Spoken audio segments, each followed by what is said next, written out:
gonkumaa nama akkasiin ta'in nama akkamii? Nama osoo maalayaanii haasa'uu laftitti bariitee aduun itti dhiitu, nama waan xiqqoodhaaf jedhee jireenya guutuurraa abdii isaa kutatu, nama osoo hin hubatin miira keessa galee tarkaanfii fudhatu.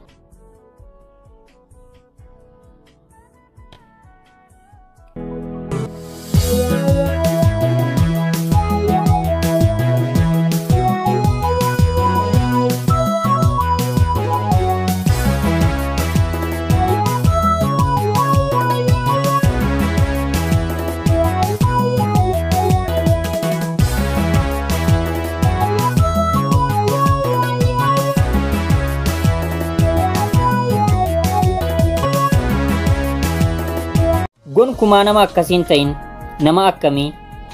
Nama osoo maalayaanii haasa'uu laftitti bariitee aduun itti dhiitu, nama waan xiqqoodhaaf jedhee jireenya guutuurraa abdii isaa kutatu, nama osoo hin hubatin miira keessa galee tarkaanfii fudhatu.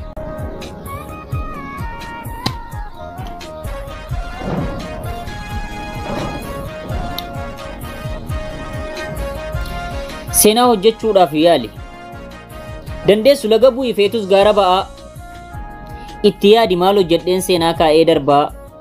Nama ta'een dhaladhe eessa deemaan jira maal fakkaata haalli? Maal hojjechuun qaba ga'een kiyya maali? Waan arrabaan jettu gochaan mirkaneessi. Guyyaan kalee darbus boruuf of qopheessi. Kan darbe dagadhu achi lafa kaa'i. Guyyaan kalee darbus kan boruuf qophaa'i. Galma keetiif kaadhu meeluu keen ilaalin. Dhugaa wabeeffadhu qummuuxoon okkolin.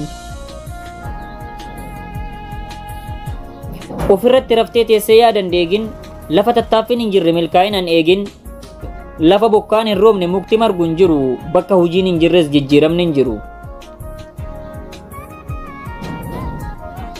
Nama taatee uumamtee gatii namaan dhabin, utuu kaateen fiigne bakka teesseen cabin. Ofirratti rafin galma keetiif kaadhu, wanta siin malle miti isa siif malu nyaadhu. Akkuma inni nama ati soo namuma. Nama na waan sin fayyanne irratti hirmaatin gonkumaa. Fiigdeetti burraaqxee yoo qusatte yeroo jireenya kee kutuu bashaatee jiraattaa hin himattu roorroo. Kaayyoo keen gabaabsin laali fageenyatti. Kaayyoo kee dagattee fuula kee micciiriin jibbaa fammeenyatti. Galatooma.